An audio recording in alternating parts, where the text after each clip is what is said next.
我係50年代喺香港出世嘅，咁屋企有一個小康之家啦，媽咪喺屋企照顧屋企啦。爹哋其實咧係一個喺報館嗰度咧做校對，後嚟佢就開咗間印刷公司。我記得嗰陣時我已經讀中學啦，咁咧就成日走去幫手咧去做呢啲釘裝嘅工作嘅。我哋慢慢咧佢就揾我幫手，幫佢做簿記。印刷公司需要做 accounting 啦，咁佢會計咧就話妹妹你得閒落嚟，你就幫我做將啲單做一啲簿記嘅工作。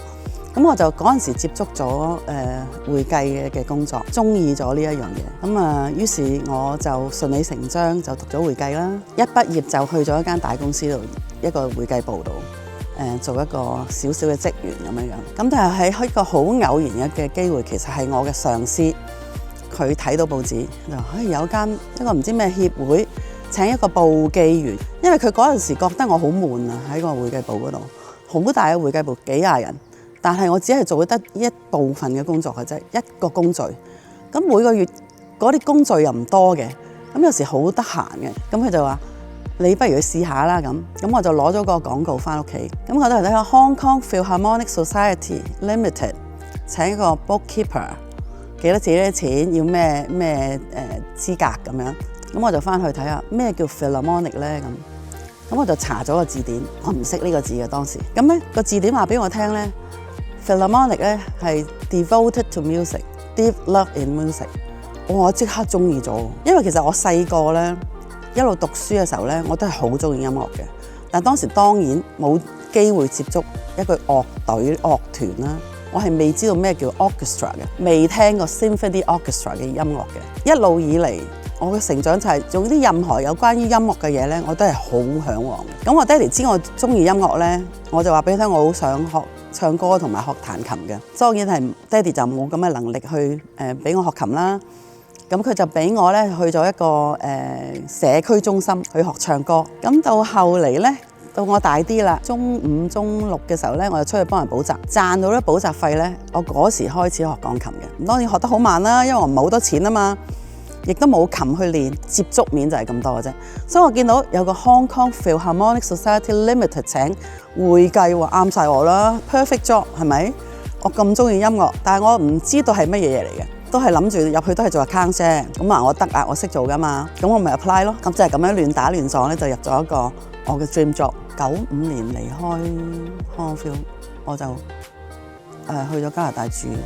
咁喺我離開 Hong Kong Phil 之前咧，嗰時嘅工作已經好唔同啦，同我哋初初，因為初初我入行嘅時候，我哋係用計數機嘅。嗰時嗰啲計數機好大個嘅，有一卷紙咁樣，你一路打佢，一路捲。我計數咧，我就要念晒嗰啲數目字喺邊個位，我直情可以唔睇咁樣，我就打晒一紮數出嚟，好準嘅可以。咁但係嚟咗呢度之後，我哋咪開始用Apple computer 啦，嗰時係咪啊？computerize 咗好多嘢咯，就開始有 database 啦，開始分析啲觀眾中意啲乜嘢啦，然之後開始係主動去面向啲觀眾啦 ，engage 佢哋啦。嗰個年代做啲嘢係咁樣唔同咯，未曾開始 social media 嘅，我覺得。其實我翻嚟嘅時候，我嘅崗位咧嘅工種咧，同我以前咧，我覺得係冇分別嘅，即係嗰個 function 係冇分別嘅。個寫字樓嚟講咧，就 structure 咗好多啦。由我離開嘅時候，其實個 office 係分咗3個部門嘅啫 ，admin and finance 啦 ，marketing and development 啦，另外就係orchestra 嘅 operations 咁樣。咁 orchestra operation 咧就負責埋 artistic planning 嘅啦。咁但係我翻嚟之後咧，就 marketing 同 development 分開咗啦 ，artistic planning 同 orchestra operation 就分開咗啦。所以係變咗5個部門嘅。咁啊，同事就多咗好多啦。由我走嗰時20幾個人，我翻嚟嗰時係超過40人啦。咁但係我哋音樂會又密咗好多啦。我哋44個禮拜係全年無休啦，逢星期5、6都多數有音樂會喺度啦。tour 又頻密咗啦。我覺得係成個團嘅水準又高咗好多啦，觀眾群又大咗好多啦。另外就係國際化咗。我嘅工種咧反為係分別不大嘅，只不過係做嘢嘅方式唔同咗。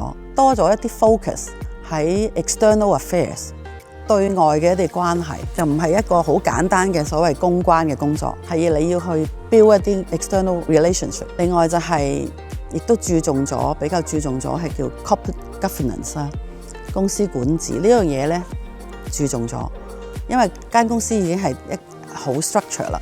咁我哋開始要注重下 internal control 啦、guidelines 啦、accountability 啦呢啲咁嘅嘢啦。點樣去 make 一個 efficient 嘅 board 啦。咁呢一個我覺得係喺我第一段時間咧，可能唔係冇做呢啲嘢，但係冇咁 focus。我後尾翻嚟之後呢一段時間，我覺得 focus 多咗一啲喺呢一方面嘅嘢。有好多嘅，其實咁多年係有好多印象深刻嘅 moment 嘅，即係講都講唔晒。咁如果你問我一兩個嘅話，第一次喺人民大會堂國家設宴去招待個樂隊，我覺得哇，我哋好犀利，即係覺得自己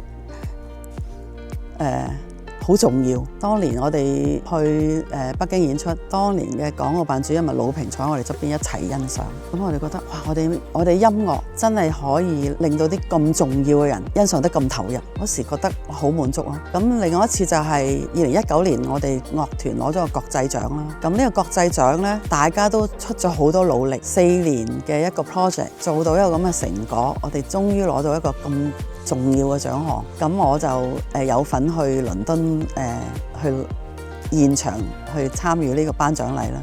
咁我又覺得哇，無憾啊！我覺得我對得住自己啦，即係真係做咗一啲嘢啦咁樣咯。我哋另外一次就係成隊樂隊入咗呢個竹篙灣啦。嗰一次都係一個好大嘅 challenge 嚟嘅，因為一方面我哋覺得哇，啲樂手好慘，我哋入咗去。咁都要照顧佢哋啦，咁啊成隊 team 要睇下佢哋有啲咩需要啦，幫手啦。咁另外就係傳媒啦，問下話你點樣處理啊？你係咪保護得佢哋唔夠啊？啲 audience 有冇事啊？咁好多傳媒嘅答問啦，又要即刻要處理啦。嗰2個禮拜我哋真係好多同事都瞓都冇得瞓，呢啲係冇辦法即係控制嘅嘢嚟嘅，突如其來。而以前呢，如果 artist cancel，佢咪打個 telex 俾你。你都仲有時間去揾，而家隨時可以突然間話個場地唔開，咁你就要即刻停啦。甚至試過音樂總監嚟到隔離完啦佢，但係就出唔到嚟演啦，因為場地已經開唔到啦。咁即係好多呢啲突如其來而唔可以控制嘅嘢，原來呢，你冇得去駕馭到嘅，只可以話喺你當時用你最高嘅能力去做到最好。係冇一個最好嘅答案嘅，係應變啦，真係。早年成立嘅時候，我咧係都有 join 到 as member 嘅，咁都有參與3A 嘅一啲嘅活動嘅。當年嘅活動係當然冇而家咁多啦。我喺2013年咧翻3A，咁嗰時就做咗3A 嘅 secretary， 做咗6年啦。之後我就喺2019年做咗主席，做咗4年。而家嘅3A 多咗好多工作啦，起碼每一年有佢嗰個 annual cultural leadership summit 啦，都有好多 training 啦，又多咗啲 cultural exchange 啦，帶隊面向世界啦。咁我覺得好有滿足感嘅喺3A 工作度。而家我覺得係多咗好多好多場地啦，大小不同嘅團啦，多咗好多節目啦，多咗好多觀眾群啊。其實係整個行業咧係非常之蓬勃嘅。而家對於藝術行政人員嚟講，呢個行業係多咗好多機會。佢哋需要好好嘅應變能力咧，頭先講咗啦，應變能力好緊要，好高嘅想像力，同埋要好 collaborative 嘅，要大家可以諗下一啲唔同形式嘅整合資源，或者係一啲合作嘅一啲嘅項目，咁就會係create 到大啲嘅 impact。另外就係要面向世界啦，洞悉世界趨勢啦，要有國際視野。決定你入行之前，你要諗下你係咪中意呢一個藝術。譬如你好似我咁，我好中意音樂，咁我入咗 Hong Kong Phil 咧，我就覺得即係我唔使要落啲咩苦功去學啲乜嘢。我每日接觸嘅嘢我都好享受，我每一日見到嘅嘢，我認識到嘅嘢，我好感恩，我會好嚮往繼續想知多啲。咁係好自然嘅一種發展嚟，我覺得。如果你係一個話劇嘅發燒友，咁你入一個劇團，你起碼你自己已經熟悉咗個 art form， 咁就幫到你繼續未來你嘅發展，你個方向應該係點樣？如果唔係你夾硬你要學一啲嘢咧，你都唔中意嘅。你會覺得好辛苦㗎，同埋你唔會學得好咯。3A 我成日希望我哋係多啲業界嘅administrator 佢哋入會啦，等我哋有一個好重要嘅代表性啦。而3A 係可以繼續發掘多啲人才啦，吸引多啲人才入呢個行啦，都係好緊要嘅。我會覺得我哋好似個保姆咁樣嘅，俾好好嘅環境俾佢，等佢去發展佢嗰個創作，令到佢無後顧之憂㗎啦。佢就淨係做嗰個演出嘅啫，咁佢就會發揮得最好。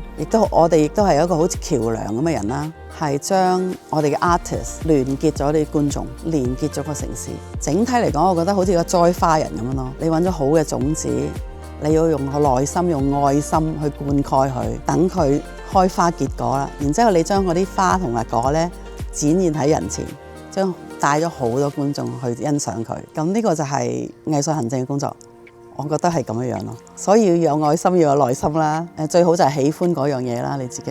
負責啲領航者嘅，咁就要有個 critical mind thinking 啦，有豐富嘅想像力啦，都好緊要啦。因為我哋係一個 creative industry 係咪？就算係好傳統嘅音樂，你都可以諗一啲好特別嘅形式，吸引多啲觀眾咯。